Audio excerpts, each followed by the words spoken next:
I felt like I'd really found my footing when you're making like 800 to 900 pound per day because you're making maybe like a sale every day. Then suddenly you hit the next tier. Like defining success is difficult, as you say, because it's going to be individual and difficult and different for everyone for people to define. What do you think success looks like in the dropshipping world? Can you give us some milestones and realistic milestones that people should be aiming for? Yeah, of course, I'll try my best. So I think success in dropshipping can be measured in stages, essentially, from the initial sales that you make through to like scaling up your operations, building out a team, automating processes. So I guess to break it down, reaching my first consistent daily sales was a huge milestone. Obviously, your first sale is this amazing feeling. You never forget where you are and the sound of Shopify going cha-ching and you're like, I've just made £500 or whatever. But I think that's great. But then when you start making consistent daily sales, then you realize like, oh, wow, we've got momentum here. Like I've built a business, I built something real that's paying me every day for work that I did 6 months ago. Like that is the definition of front loading the work. So that's cool. And I think I felt like I'd really found my footing when you're making like 800 to 900 pound per day because you're making maybe like a sale every day. Then suddenly you hit the next tier and it's like £2,000 to £3,000 per day. And then that equates to like, okay, now I'm making £1,000 a day. Suddenly I'm at 30K per month. And then making 3 sales per day, I'm at 100,000 per month. And it kind of just happens like that. And it sometimes very quickly, but often it's a little more gradual, scales up, and you're at the point where you're making multiple sales per day, you're optimizing your operations, and then suddenly you have enough profit in the business to start looking at hiring a team, and then you kind of become the like conductor of the orchestra. Your job's not to get in and like answer customer service emails or tweak things on your site. Your job is to find the right people who can do those things. Like they say in Dan Sullivan's book, it's who, not how you're looking for here. Who are the people I can put in place to help me with the high leverage activities that I know need doing, but that there are people out there who are far more skilled at me than doing. And it's having the humility to admit that and not being too proud and stubborn and saying, I'm going to do it all myself. I think that's the key to really unlock scale in a business like this. You know, it's a bit like if you're writing a book about your e-commerce journey, you're the main character, you're scribbling down notes every day. Every page that you write in your book is progress towards your final story that eventually is the book of your e-commerce journey that you publish, whether that's hitting your first 10K month or 20K months or 30K months. Like these are all different pages of your journey as you go. So hopefully that breaks it down a little bit into kind of those chunks and those milestones. I think it's good to have both short-term goals, like, for example, achieving your first sale or reaching a consistent daily sales number, or maybe it's like breaking even on ad spend, for example. Maybe you start off and you're spending a bit too much on ads and then you kind of bring it back and you're like, oh, I'm now breaking even. Now I've just got to start to, tweak the ads and tweak my margins maybe and start making a lot more profit. And then balancing those short-term goals with long-term goals as well. So that might be scaling up or optimizing operations or saying, I want to build a real brand. Maybe one of your long-term goals coming into this, which is a great goal to have, is exiting your business. Maybe it's saying, my goal from this is to build something that in 2-3 years, I want to sell my business. I know a friend of mine has literally yesterday just closed on the sale of their online business.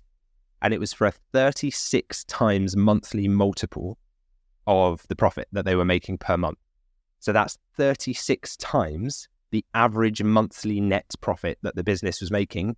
An investor bought the business because they can do lots more with it and get it much higher, right? And they'll make their money back within 36 months if they don't do anything to it. So even quite a good investment for them.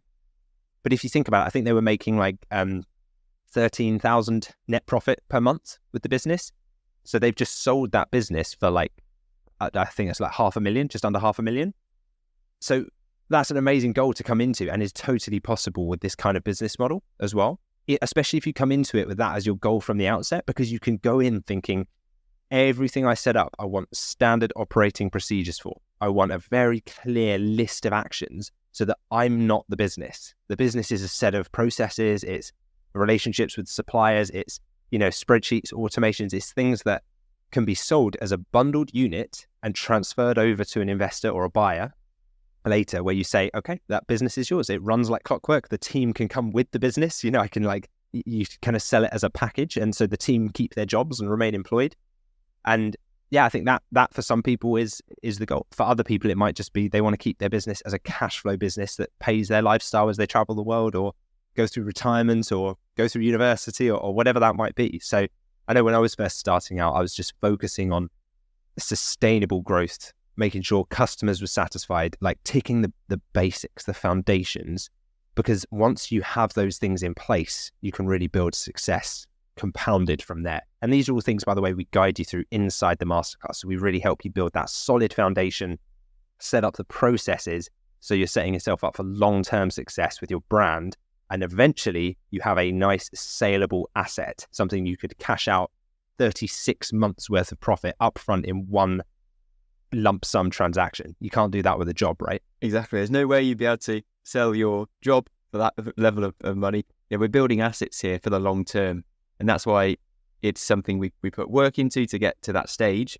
But you shouldn't hold yourself back. You shouldn't think, oh, what's realistic, what's not realistic. You set what's realistic in your own mind. And that's why we're setting you these long-term targets to have, because they're absolutely possible with an e-commerce business.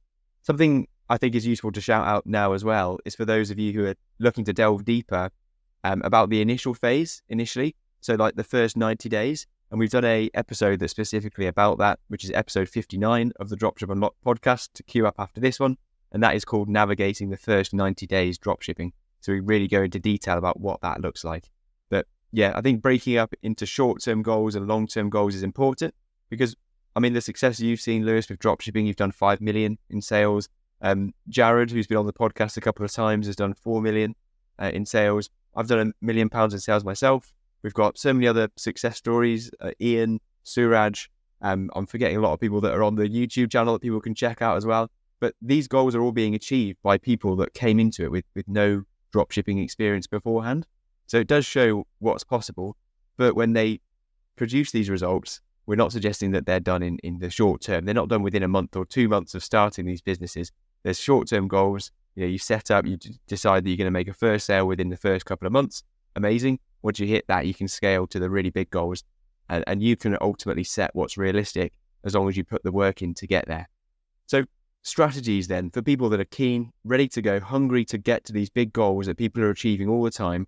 What strategies should people be looking to implement to influence their level of success? Well, one of the best levers or strategies you can use immediately is just focus on optimizing and scaling your profitable paid ad campaigns. That is the shortcut to getting a flood of sales quickly. If you can just switch on the tap of traffic, i.e. paid ads, that can really take things to the next level. I found that honing my ad campaigns, when you do it right, it is just like turning on a tap. If I were to turn off all my ad campaigns right now, yes, we'd have a trickle through of organic traffic coming through, but the way of doing it profitably and being able to control your scale is to make sure that you can run ads profitably, not just spend money and hope, but know that for every ad you run, for every campaign you run, you're making sales at your target return on ad spend or lower, or higher, sorry. And so that you're making a sale at a lower acquisition cost in ad spend than the profit that you bring in. And at that point, you're making profit on every single sale that comes in. So if it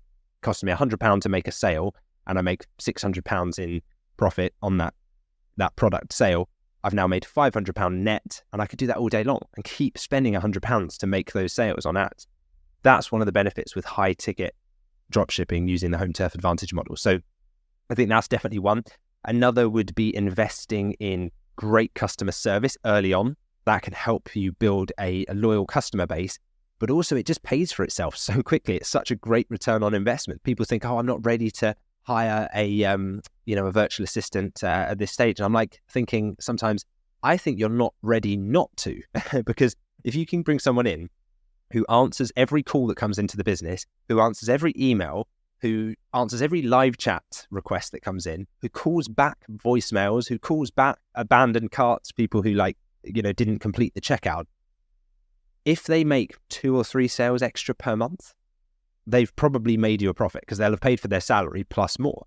And so not to mention the headspace that it frees you up as well as an entrepreneur, because you're then not having to do all of those things, which means you can focus on being a business owner, not kind of wearing all of the hats in the business and working in the business. So that's definitely one. I think having a flow of paid traffic coming in and great customer service is like you're setting up a storefront on a really busy street, and you've got a great team of store attendants in the store helping people come in. So not only have you got traffic coming in, but they're also having a great experience. Like, it's those two things, if you put it into the physical world, that you're achieving by doing that. The customer service in our business, I think of it like the glue that holds the business together.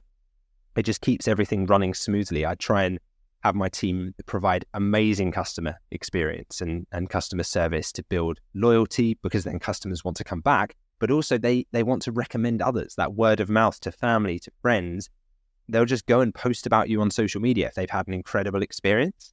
So that's another one. And then also I'd be making sure that I'm staying updated with industry trends and just continually honing and improving my skills as an entrepreneur. I want to always be learning. I'm never done. If I'm not learning, I feel like I'm decaying. My skills are becoming outdated. So keeping in a community where I'm constantly able to absorb new lessons, new tactics, like I would do that, and I would see that as my competitive advantage. And I do that. And of course, that's exactly the reason why we put together the Dropship Unlocked Launchpad as well. That's just a way for those people who are in the position where we first started. They're just starting out and they want to get around other like-minded entrepreneurs, but they need somewhere to congregate, to be able to talk to others, share ideas, learn about the latest tactics at the forefront of e-commerce, get that step-by-step guidance, and then keep up to date with what's working now and just get their business off the ground without the expensive and time-consuming guesswork, really to keep them ahead of the curve.